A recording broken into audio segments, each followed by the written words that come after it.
Namo Phat. Thanks so much for joining me for our daily practice check-in. Listen, listen, listen. This beautiful sound calls us back to our true home.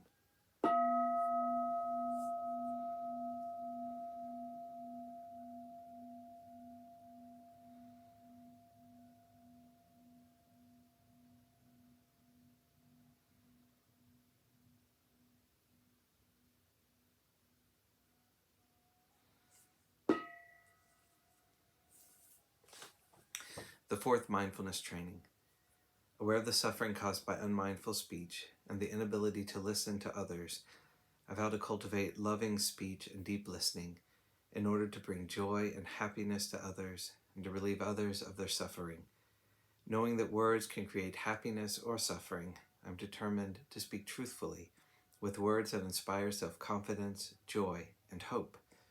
I will not spread news I do not know to be certain, and will not criticize or condemn things of which I am not sure. I will refrain from uttering words that can cause division or discord, or that can cause the family or the community to break. I'm determined to make all efforts to reconcile and resolve all conflicts, however small.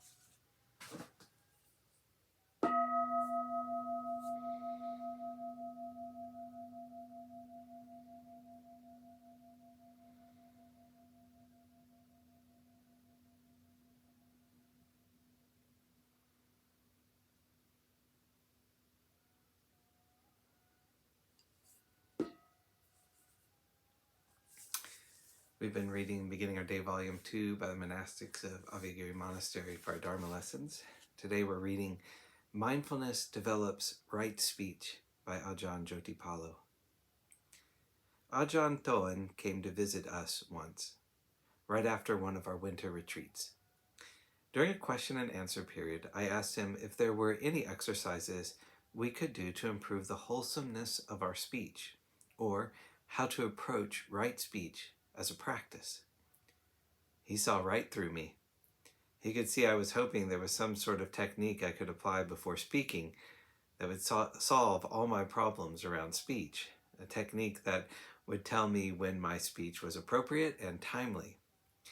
Ajahn Toan shook his head and said, "No. If you're looking for a method or a technique, it's too late. What you really need to be developing is all-around, all-encompassing mindfulness. For example, right now, where are your sandals?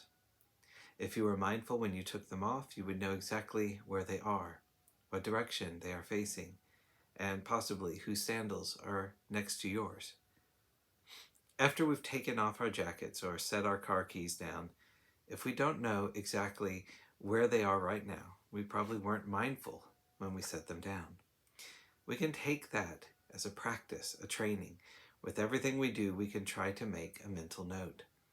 That's one way to bring ourselves fully into the present moment. To do that, we need to carefully slow down and be aware of the action we are doing. If we practice being aware of where we place our personal items, then as a benefit from that, we have trained ourselves to slow down and be aware of our mind states. When speech then comes into play, the mind can be more aware of what we are doing, and we can start seeing what is appropriate or not appropriate, if this is the right time to speak or not. We may learn to question whether we need to say anything at all. By training in this way, the ability to discern and make judgments about speech can become much stronger because we have developed it with mindfulness.